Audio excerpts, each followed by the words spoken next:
Tako, tukaj smo na Devinskem gradu, na novem Devinskem gradu, tudi če je precej star, ker je že iz 14. stoletja. Pa tam, če pogledate, je en še starejši grad. O tistem gradu tam na skali pa imamo dokumente od 11. stoletja. Kako pa so sploh lahko postavili grad na tej skali? Ja, skala je že bila, so samo navzgor šli. Grajeno je bilo pa kot vsak drug grad. Ta grad ima en ozek pas, se ga malo vidijo tu, po katerem je steza obzidana prišla na ta rtič. In je bil torej krasno zavarovan, okoli in okoli je bilo morje. Kdorkoli, niti ropari niso mogli prilezti gor po tem zidovju in graščak noter je bil popolnoma varen. Zakaj so potem zgradili ta grad, če je bil tisti dosti dober? Ta je večji, ker kadar so graščaki, ko so tam živeli, so se udeležili križarskih vojen in takrat so plemiči močno obogateli, še bolj obogateli. In seveda jim je tisti grad postal premajhen in so gledali, kje v okolici bi lahko naredili večji grad in so odkrili oziroma izbrali to skalo, kjer se je dalo zgraditi dosti večji grad.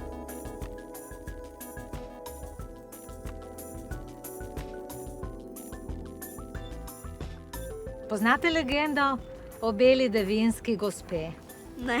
To je bilo na starem gradu, ki je ravno tako na skali strmo nad vodo. No, in tam se je zgodilo, da je prišel graščak domov, nervozen, slabe volje, jezen na ženo in jo je vrgel skozi okno. In skalov je tako navpično in se je zgodilo, da je padala dol, ampak si na eni skali okamenela.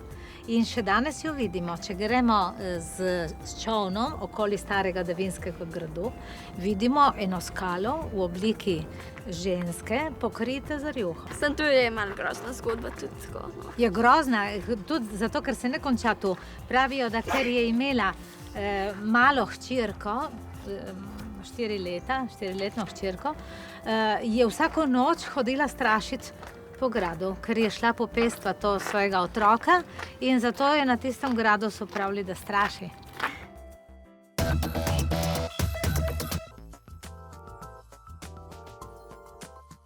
Are you true prince?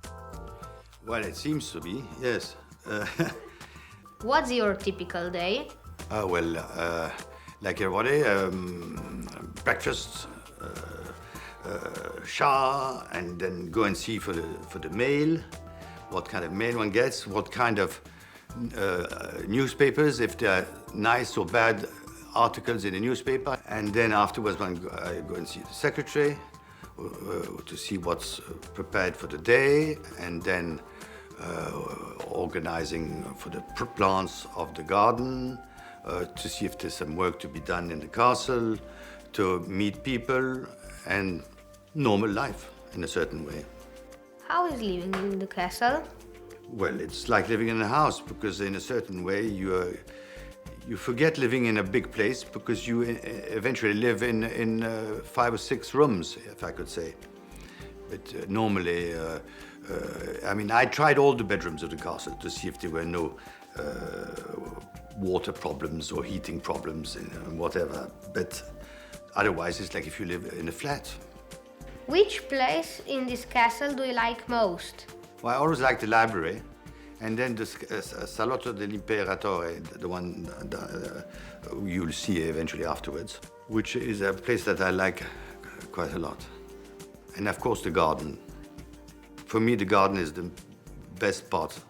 Are ghosts in this castle? Oh yes, there are. There used to be. But now that I open it partially to the public, there are less ghosts, but there used to be ghosts.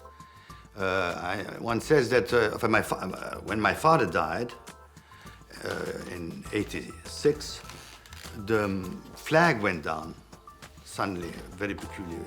The flag fell on the tower. So now I checked that the flag is always on the tower, because otherwise it could happen to me. And then some stones fell and some double windows broke.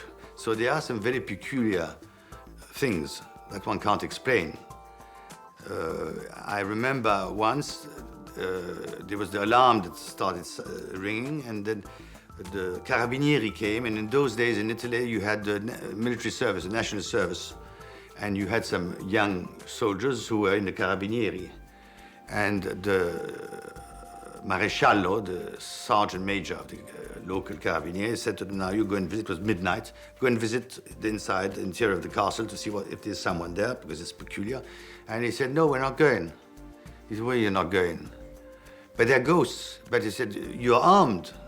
He said, yes, but our guns against ghosts don't work. It's a true story, it's amazing.